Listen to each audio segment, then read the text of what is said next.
Alors du coup, la dernière partie qui nous reste à voir, c'est finalement comment on va pouvoir maintenir tout ça en service, comment on va pouvoir s'assurer que les sauvegardes sont faites, que l'interface est bien en français, enfin tout un tas de petits paramètres qui permettent de se rassurer sur le fait que finalement tout ça va bien fonctionner. Donc ce que je vous propose, c'est qu'avec Rémi, on parle déjà de la gestion du contrôleur en lui-même et puis qu'on descende un petit peu jusqu'à la notion de restauration. Donc tout ça, ça se retrouve toujours pareil dans les paramètres de la configuration en bas à gauche. Dans les 5 derniers onglets qui nous restent en bas de la console, donc ça ne concerne plus le site de Omada Controller, ça concerne le serveur Omada Controller de manière globale. Donc ici, on a le nom du contrôleur, le fuseau horaire de base, est-ce qu'on a un serveur SMTP pour envoyer des alertes email ou non, combien de temps on historise les données de log et d'accès, etc. On peut envoyer un certificat SSL pour avoir un certificat quand on visite le contrôleur de domaine. On a le rappel de son IP, des ports sur lesquels on peut se connecter, qu'on peut changer s'ils ne sont pas par défaut. Donc ceux par défaut seront mis, on peut les modifier si on veut un petit peu l'isoler et mettre des ports qui sont un peu moins connus. On peut autoriser ou non la collecte de données pour envoyer des infos à TP-Link pour les aider à régler des petits bugs qu'on pourrait avoir. On a un autre onglet qui nous permet d'activer ou non l'accès cloud. Donc c'est ce qui va permettre depuis l'interface Omada qui est hébergée chez Omada d'avoir accès à vos contrôleurs comme pont. C'est-à-dire que si vous avez plusieurs contrôleurs, depuis l'interface qui appartient à TP-Link Omada qui est hébergée chez eux, vous aurez la liste des contrôleurs. Si par exemple il y a un de vos clients qui a un des besoins qui était d'avoir son propre contrôleur de périphérique TP-Link pour un seul domaine et que nous par exemple on en a un de mutualisé pour certains de nos clients, mais on peut avoir des demandes pour qu'il y en ait un spécifique, donc ça permet d'avoir une gestion mutualisée.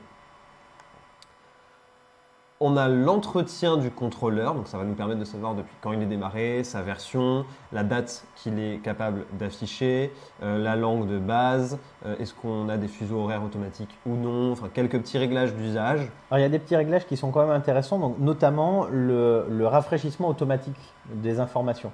Donc ça c'est quelque chose, souvent on passe un petit peu à côté, mais on l'a vu tout à l'heure, quand on branche un équipement, il va venir faire une demande d'adoption.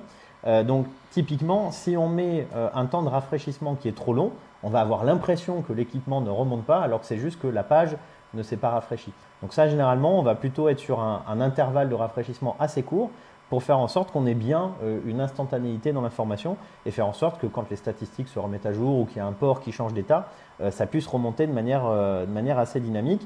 On parlait des notifications aussi tout à l'heure avec Rémi. On a vu qu'on pouvait envoyer des notifications par email et surtout, on a vu qu'on pouvait utiliser son propre serveur SMTP. Donc là, ça veut dire qu'on peut vraiment aussi contrôler le flux de mail et on a l'assurance qu'il va passer par un flux qui est maîtrisé et qui est en France en l'occurrence.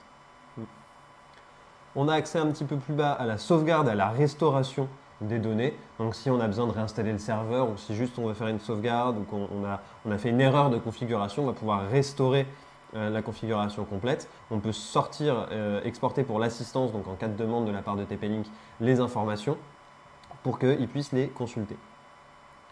On a un onglet qui est la migration, donc un peu comme si on devait réinstaller, si on doit migrer des équipements en masse d'un contrôleur Omada A vers un contrôleur Omada B.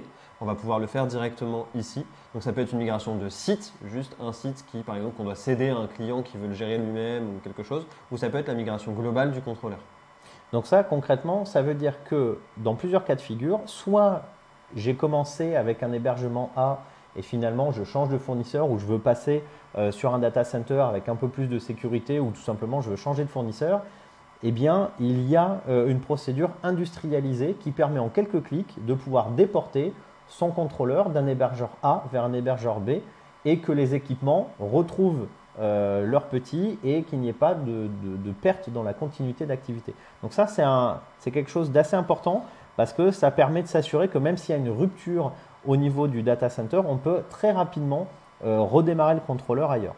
Et pour la migration de site, comme le disait Rémi, ça permet soit de faire en sorte qu'un client qui était chez un intégrateur A puisse passer chez un intégrateur B en récupérant finalement l'ensemble de ces données, ou bien j'étais sur un contrôleur local et je veux passer sur un contrôleur dans le cloud, mais juste pour ce site-là, je peux le faire aussi. Donc finalement, ça rend la maintenance et l'exploitation de la solution vraiment très flexible et avec l'assurance surtout d'avoir une continuité de service sur les équipements qui sont sur les sites clients et c'est finalement ça qui prime. On a un dernier onglet qui est la sauvegarde automatique qui est très importante. Ça va nous permettre, si on a une mauvaise manipulation de quelqu'un de l'équipe technique ou une erreur ou un oubli, d'avoir une sauvegarde récurrente de la configuration de l'Omada, ce qui va ensuite permettre de pouvoir restaurer, on l'a vu tout à l'heure, on peut restaurer la configuration plus simplement si on a eu un petit loupé. Le dernier élément pour la console Omada, on l'a vu à l'introduction, mais je le redis sur cette conclusion de l'interface, c'est qu'on a aussi la possibilité de segmenter les permissions pour pouvoir donner accès à tout ou partie des informations, tout ou partie des sites. Donc ça, c'est intéressant normalement qu'on soit DSI, intégrateur ou opérateur. Ça permet vraiment de dire qui va pouvoir accéder à quelles ressources. Et puis aussi, le module statistique, l'air de rien, il va nous permettre de pouvoir voir concrètement ce qui se passe site par site et de pouvoir en sortir des rapports pour prendre les bonnes décisions opérationnelles ou les bonnes décisions en matière de restructuration réseau. Voilà, donc cette console Omada, c'est vraiment, comme tout au long des vidéos qu'on a pu faire, c'est une tour de contrôle qui vous permet de prendre la main sur votre réseau et de pouvoir faciliter le déploiement tout en faisant gagner du temps sur l'exploitation au quotidien.